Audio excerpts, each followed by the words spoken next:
On a scale of 1 to horseshit, the story about the couple in Fiji just went totally Mr. Ed on frickin' X-Lax. I mean, the needle is off the scale.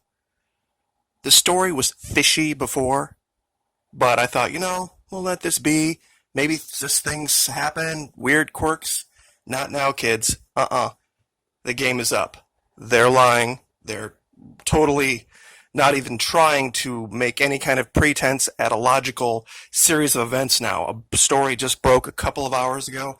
I barely had time to get the tabs up to make a remotely decent video, so if this is kind of disjointed, I apologize. But let's go right to the new information. So with this innocuous title, Confusion Over Bodies, attempting to hide the information, wait till you hear now what the story is about why, what is it now? That was May, June, July, almost 2 months, month and a half anyway, that these bodies still aren't in the hands of the relatives. Wait till you read this, guys. I'm just going to read the article verbatim. It's not very long, so I don't misquote anything. As if the mysterious unsolved deaths of American couple David and Michelle Paul was not intriguing enough, their families now say they received, quote-unquote, disturbing news that David will have to be urgently cremated. Quote, "We are so confused. This is now playing out like a drama," Michelle's father, Mark Canalog, said from Nevada, USA yesterday. Quote, "Marcia, David's mother, told me she got an email that said he had to be cremated because his body was deteriorating. Quote, she said she was confused and she couldn't just understand it. And she just couldn't understand it. Quote, we thought it was a prank and that it was fake news." Mr. Canalog said that they were informed last week the bodies had been embalmed and sealed, ready for shipment to the United States. This is, quote, "This is all now very strange because the bodies were sealed. Why would someone open it up again to inspect?" Mr. Canalong said the families were waiting for an insurance agent in Australia to finalize the storage payment and paperwork required to ship the remains to Dover, Delaware, for further forensic investigation. But now they're gonna burn the bodies. We also have the release papers from the Fijian authorities. So it was released, the bodies were embalmed, the bodies were sealed, and somebody decided, no, it's been laying around too long, we're going to have to burn it now. Unbelievable. Quote, "Why, there is a reversal in position. The bodies were embalmed, so what is the health issue?" Quote, "This is now very bizarre and very strange. I could not characterize it any differently." The Fiji Times could not reach Marcia Cutlip Paul to determine whether they also made specific requests relating to the repatriation of David's remains. Minister for Health, Dr. Iferemi Wakana Betty, I'm sorry about that, it's as close as I can get, was reached twice on his mobile phone and referred to a message sent via Viber regarding the concerns raised by the deceased families. He said he would look into it, but has not responded since. The families of the deceased will this week get to know the outcome of tests by the United States Centers for Disease Control and Prevention on whether the young couple was poisoned. Tests for toxins were conducted over the past 2 weeks after investigations ruled out influenza and infectious diseases as cause of the deaths. The sudden and unexpected demise of David and Michelle 2 days after they arrived in Fiji, blah, blah, blah, blah, blah. So here we go again. More make-believe lies and nonsense out of Fiji. I really thought, you know what, maybe Mucky, maybe you jumped the gun on that one. A lot of things could be going on. We're not getting a whole bunch of information. It's a remote island. Maybe there's things they're not telling us. Maybe it was something. Maybe it could be some other infectious disease. Or maybe it's, just not what it would seem. Horseshit. Total horseshit. We were right to begin with. The only reason a corpse would be decaying into a puddle of goo is if they died of Ebola. Because that's what Ebola does to corpses. You're a puddle. In the late stages, this virus just completely consumes everything. The organs, the tissues, it just doesn't die like the flu does. That's why when they went to bury these, let's see if I can pull up that picture. To bury these people, they were like, you ain't burying them here unless you bring more dirt. Because people get sick from just being around the graves. So we have a problem now. We have a couple, and I don't think they got Ebola in Fiji.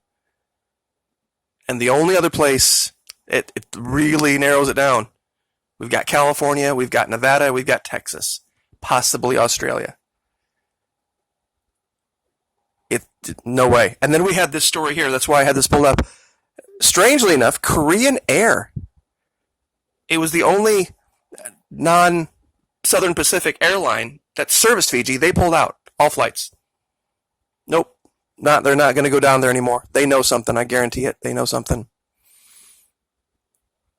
There's 2 airports down there, Nadi and I think it's Suva. This all happened at Nadi, and I don't know that it necessarily matters at this point, but I just wanted to cover that. This, like I said, this story broke 2 hours ago.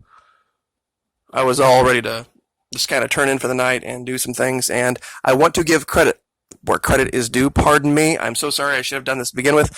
It was a commenter that I've said before, the audience of the Florida Maquis makes the Maquis. You are the Maquis. We are the Maquis.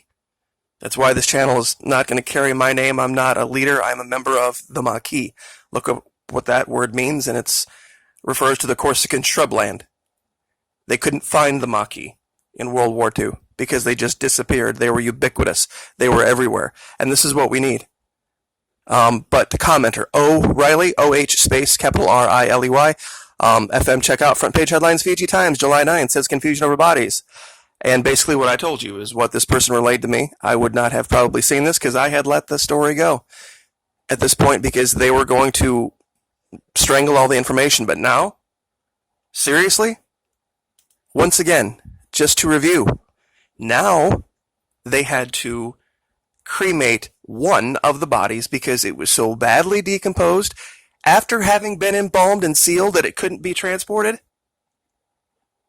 Sorry, poison don't do that. Poison will kill you and it'll make you look like you died a horrible death, but these poisons don't liquefy your corpse. So I will just leave it there. I am sure that Jennifer Hammonds is probably going to have a lot more information on this. This is kind of her deal. As far as the details goes, she's been following a lot closer the last couple weeks than I have. I've been looking at other things. But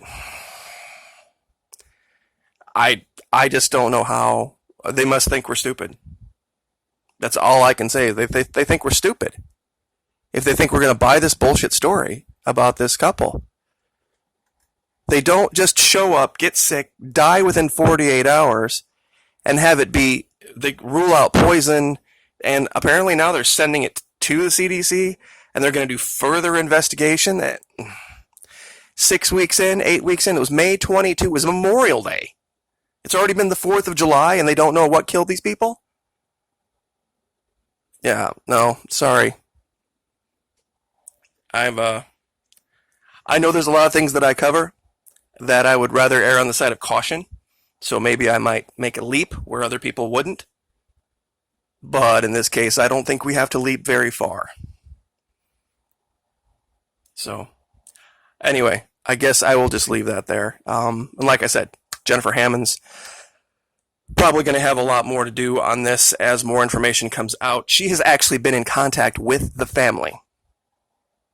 So she has direct line to these people. So she knows, like I said, Jennifer, Veterans for Truth. This is her wheelhouse, but I just wanted to break this story. So anyway, like, share, subscribe. Thanks so much. So we'll see you tomorrow.